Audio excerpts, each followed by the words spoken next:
ഇപ്പോൾ ലോകത്തുള്ള രാഷ്ട്ര നേതാക്കന്മാരിൽ ഏറ്റവും അൺപ്രഡിക്റ്റബിൾ എന്ന് നമുക്ക് തോന്നാവുന്ന ഒരു നേതാവാണ് ട്രംപ്. അവർ അതിൽ പറയുന്നൊരു പ്രധാനപ്പെട്ട കാര്യം അമേരിക്കയുടെ ഒരു വിദേശ നയത്തിലും ആഭ്യന്തര നയത്തിലും ഒക്കെ ഇദ്ദേഹം കാതലായ മാറ്റങ്ങൾ വരുത്തിയെന്നാണ്. എൻ്റെ അഭിപ്രായത്തിൽ ഇദ്ദേഹം മാറ്റം വരുത്തിയിരിക്കുന്നത് അമേരിക്കയുടെ ആഭ്യന്തര രാഷ്ട്രീയവുമായി ബന്ധപ്പെട്ടാണ്. അമേരിക്ക പണ്ട് ആഭ്യന്തര രാഷ്ട്രീയത്തിൽ അവരുടെ ഭരണഘടനയുടെ അനുസൃതമായിട്ടുള്ള ഒരു ലിബറൽ സ്വഭാവവും എല്ലാ വിഭാഗത്തിൽപ്പെട്ട ജനങ്ങൾക്കും ഒരുപോലെയുള്ള അവകാശങ്ങളുണ്ട് എന്നൊക്കെ പറയുന്ന ഒരു ഭരണഘടനാ സംവിധാനമാണ് അവിടെ ഉള്ളത്. അത് ആഭ്യന്തര രാഷ്ട്രീയത്തിൽ ട്രംപ് പാടെ തല തിരിച്ചു വെച്ചിട്ടുണ്ട്. അദ്ദേഹത്തിൻ്റെ പ്രധാനപ്പെട്ട ലക്ഷ്യം മേക്ക് അമേരിക്ക ഗ്രേറ്റ് അഗെയിൻ എന്നുള്ളതാണ്. യഥാർത്ഥത്തിൽ അത് മേക്ക് അമേരിക്ക വൈറ്റ് അഗെയിൻ എന്നുള്ള ഒരു വംശീയ രാഷ്ട്രീയമാണ്. ആ വംശീയ രാഷ്ട്രീയത്തിൻ്റെ ഭാഗമായിട്ടാണ് ഈ ഇമിഗ്രേഷൻ നിയമങ്ങളിൽ വരുന്ന മാറ്റങ്ങൾ, അവിടെ നിയമവിരുദ്ധമായി കഴിയുന്നവരെ വിലങ്ങ് വെച്ച് പുറത്തേക്ക് അയക്കുന്നത്, അല്ലെങ്കിൽ അവിടെ നിലവിലിരിക്കുന്ന പല നിയമങ്ങളെയും അന്താരാഷ്ട്ര രംഗത്തുള്ള അമേരിക്ക നടത്തിക്കൊണ്ടിരിക്കുന്ന ചാരിറ്റബിളായിട്ടുള്ള കുറേയധികം ആക്ടിവിറ്റികളുണ്ട്. അതിനെല്ലാം രാഷ്ട്രീയ ലക്ഷ്യങ്ങളുണ്ടെങ്കിലും അതിനെയെല്ലാം നിരാകരിക്കുന്ന, കാറ്റിൽ പറത്തുന്ന നയങ്ങൾ അദ്ദേഹം എടുത്തിട്ടുള്ളത്. അത് പൂർണ്ണമായിട്ടും അമേരിക്ക, വെള്ളക്കാരായ അമേരിക്കയ്ക്ക് മാത്രമായിട്ടുള്ള ഒരു രാജ്യമായി മാറണം, ഈ പറയുന്ന മൾട്ടി കൾച്ചറലിസമൊക്കെ എടുത്തു കളയുന്നുള്ളൊരു നയത്തിൻ്റെ കാര്യത്തിൽ ട്രംപിന് വ്യത്യസ്ത നയമാണുള്ളത്. ശരിക്കും പറഞ്ഞാൽ ബൈഡൻ പോലും ഒന്നാം ട്രംപ് ഭരണകൂടം തുടങ്ങി വെച്ച ഇത്തരത്തിലുള്ള നയങ്ങളിൽ നിന്ന് പുറകോട്ട് പോകാൻ കഴിഞ്ഞിട്ടില്ല. എന്ന് പറഞ്ഞാൽ അത് അമേരിക്കയുടെ ഒരു സ്വഭാവമായി മാറിയിരിക്കുന്നു.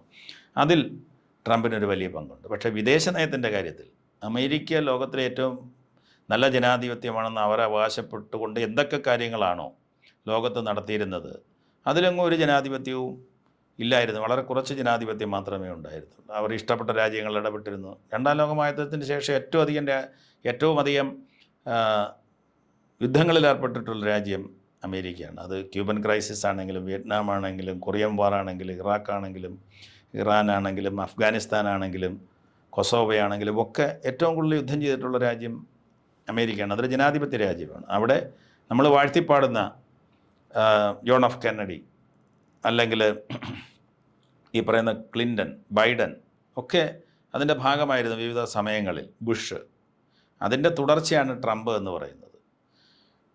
റഷ്യയും യുക്രൈനും തമ്മിലുള്ള യുദ്ധം തുടങ്ങി വെച്ചത് ഡെമോക്രാറ്റിക് പ്രസിഡൻ്റായിട്ടുള്ള ബൈഡൻ്റെ സമയത്താണ്. അത് അമേരിക്ക കാരണമാണ് യുദ്ധം ഉണ്ടായത്.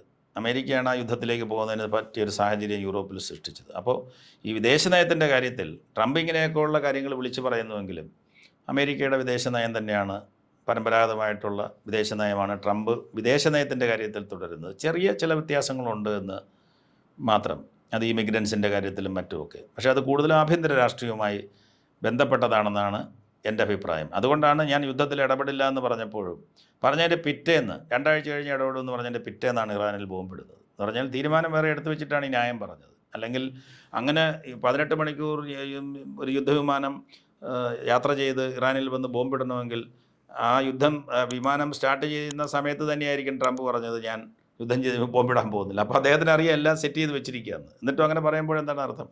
ട്രംപിനെ സംബന്ധിച്ചിടത്തോളം അദ്ദേഹം ഒരു മണ്ടനായ രാഷ്ട്രീയക്കാരനായിട്ട് ഞാൻ കാണുന്നില്ല. കാരണം അദ്ദേഹം ഒരു വളരെ സ്മാർട്ടായിട്ടുള്ള രാഷ്ട്രീയക്കാരനാണ്. 2 തവണ അമേരിക്കയുടെ പ്രസിഡൻ്റ് ആകുക, എന്നിട്ട് തനിക്ക് ഇഷ്ടമുള്ളതൊക്കെ വിളിച്ചു പറയുന്നത് പോലെ വിളിച്ചു പറയുക. പക്ഷേ അതിൻ്റെ അകത്ത് അദ്ദേഹത്തിൻ്റെ there is A method in is madness.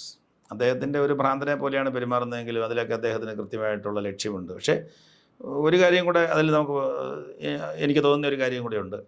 അദ്ദേഹം ഒരു വലിയ യുദ്ധം ചെയ്ത് കുറേ കാലം നീണ്ടു നിൽക്കുന്നൊരു യുദ്ധത്തിൽ ഇടപെടാനുള്ള ഒരു താല്പര്യം ഇല്ലാത്ത ആളാണ്. അതുകൊണ്ടാണ് ഇറാനിൽ ബോംബിട്ട് 2 ദിവസം കഴിഞ്ഞപ്പോഴത്തേക്കും ശരി ഞങ്ങൾ എല്ലാം റെഡിയാക്കി. മാത്രമല്ല അദ്ദേഹം ഖത്തറിലെ അമേരിക്കയുടെ സൈനിക താവളം ഇറാൻ പ്രതീകാത്മകമായിട്ടാണെങ്കിലും ആക്രമിക്കുന്നത് അംഗീകരിക്കുകയും ചെയ്തു, എന്നിട്ട് തിരിച്ചടിച്ചതുമില്ല. അപ്പോൾ അതിൽ നിന്ന് ഒരു വലിയ നീണ്ട യുദ്ധത്തിലേക്ക് പോകാൻ അയാൾക്ക് താല്പര്യമില്ല. അതേസമയം തങ്ങളുടെ അധീശത്വം നിലനിർത്താൻ ആവശ്യമായിട്ടുള്ള പരിപാടികളൊക്കെ ചെയ്യും. അതുകൊണ്ടാണല്ലോ ഇസ്രായേലിനെ കൊണ്ട് കഴിഞ്ഞ 2 വർഷമായിട്ട് യുദ്ധം ചെയ്യിച്ചുകൊണ്ടിരിക്കുന്നത്.